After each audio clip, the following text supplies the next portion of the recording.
the infamous Jeremy Clarkson punch of a producer. I mean, like, do you get jaded talking about this? You must have talked about it so often or thought about it so No, I often. talked about it a lot. I was never there, and I'm never going to talk about it in the sense that if anybody wants me to unpack it, I won't, because one, I was never there. Two, Jeremy and the producer have agreed never to talk about it, so it's their business. Yeah.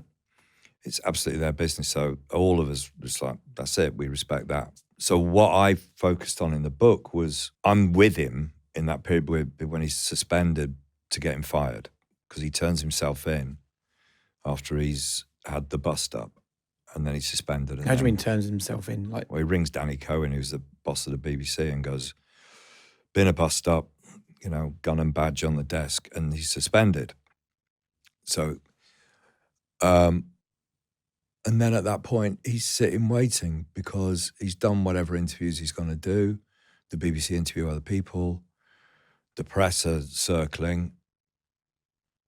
The BBC are doing their internal talking, as we've just seen with the shit show that they went through the last couple of weeks. We know that internal talking is never clear lines. It's all over the place, but it's going on. Nobody talks to me because, one, I'm not there. Two, they don't think I've got any. There is, and they're fair. That's fair. I've got nothing to offer. So it was just sitting and waiting, and we didn't talk much because I think, like blokes, you can talk about how your team did, what your favourite spaghetti is, but you never get into deep stuff. So we just didn't talk much. So I kind of observed and I watched. And what I saw was he was, there were a few big PR supremo guys who were like going, do you want some help? Do you want some management, reputational management help? And he just kept saying no and no, putting the phone down, sat in his flat. And he cut himself off. And I think my interpretation is he knew this huge thing was in jeopardy, and he was waiting for his punishment. Because although he's top of the tree, teams are so important to him to be part of one. If the crappy little beer and sausage rolls thing we'd have after every studio record, all the sort of sell-by-date brown food from Sainsbury's, we'd snarf on that. He loved it. It was like, this is our moment. When we've done a good show, we eat this shit, we have a beer, then we go home. And it's all the crew, cameras, everybody, runners. He was happiest in that environment. Yeah. So there was no star behaviour. So I think that's what he's put in jeopardy. That's a problem. Right. Not losing his highly paid TV job. It was about the people. Show. It's the show. The team. Because the show's become everything to us for all the reasons I've said, be it through our insecurities or whatever. And that's what's going down the bog now. So yeah. There may have been a bit as well. We were all so exhausted that did we go, shall we let it crash? It's fate telling us to stop. I don't know that bit. But we sort of, we weren't kicking the public doing those million-strong petitions. Yeah. Were fighting much harder than we ever were. And when did you know it had ended? Well, right, when the BBC decided to fire him, and I get it now, I didn't at the time, they can't tell anyone. They briefed, I think, the Daily Telegraph the night before, because that BBC news machine, they're fucking good at briefing. So, the PR machine. So they briefed them the night before that he was going to be fired. And it was quite telling they briefed the Telegraph, not the Guardian. It was like a right-wing paper. So I thought, okay, it's quite clever, because everyone will believe it from the Telegraph. And then the announcement was made at, 10 o'clock that next morning, 10:30, but not a word had been said to anybody in the Top Gear crew. So we're in the office just waiting to do something or think to do another day, and it comes on the telly. And we've got Top Gear magazine, Top Gear TV, and we're two offices next to each other. And there it is, Jeremy Clarkson's contract will not be renewed, blah, blah, blah. And you're like, fuck me, that's it. That's it. It's actually happened. I don't think Jeremy knows it. I think he's got the call. But they've coordinated it so that it's like BBC News know, all the outlets know. And then I was just livid that they hadn't told us. But I knew that now, in hindsight, you could never tell us because we'd just gone mental with it. Yeah. So I rang the PR guy who I knew had orchestrated it, called him a 4-letter word that probably can't be used here. He didn't care because he's got other shit to do. You know, he's doing what he's doing. He's not interested in what I've got to say at that point. I'm just ranting. And then you called Jeremy? Spoke to Jeremy. I can't remember what we said. And I think, from memory then, he's phone off, you know. Yeah. Gone round to his flat, but he's phone off. And then there's that slow process of getting back together again, where the dust settles a little. The BBC asked me to carry on. I'm like, you literally don't understand what you've lost. Do you think they didn't realise what they had? No, not a clue. I mean, it's not their fault because we'd kept the doors shut on it.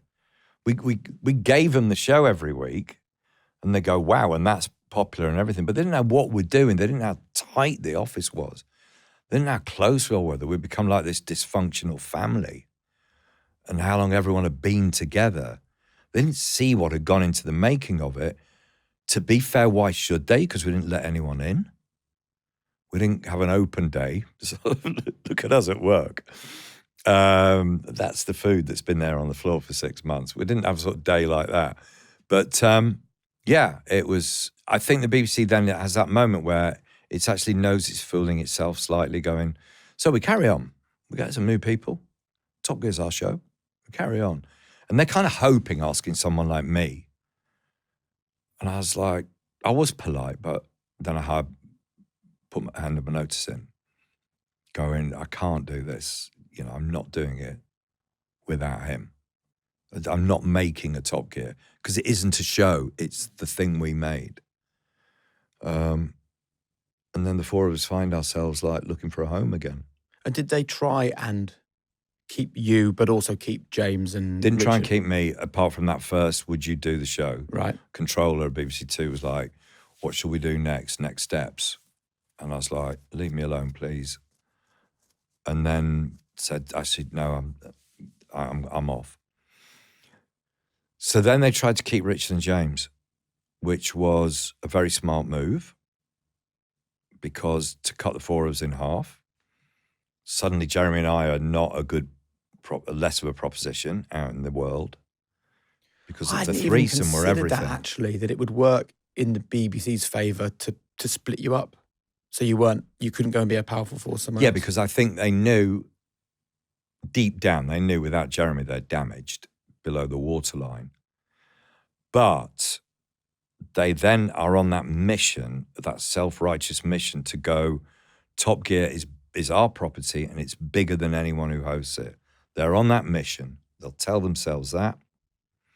So to get that going again, the easiest thing to do, if I'm not going to do it, is they're going to keep Richard and James because they split us four. They literally take us off the chessboard. And you've got two of the much loved people. And I think at that point, they think, and then we can work out the rest. You know, we'll somehow work out the rest. It won't have Jeremy, but it'll work. That was their logic. Wow. So did you think at one point that you wouldn't get Richard and James with you? There was I never allowed myself to think it, but it was a real threat. It was a real threat. We had to, because we just agreed a 3-year deal to do more before Jeremy got fired. And then, so that's gone. There's a big 3-year deal, good money. So they could say to Richard and James, you know, that deal's back on the table for you guys and a bit more, sort of thing. So the money's good. Why would they not? And then they said, you can also run the show editorially. Massive hook. Massive hook. And I think their third point was, you know, Jeremy's proven that he can be a liability. Why do you want to be saddled to saddle your coach to a horse that's always out of control.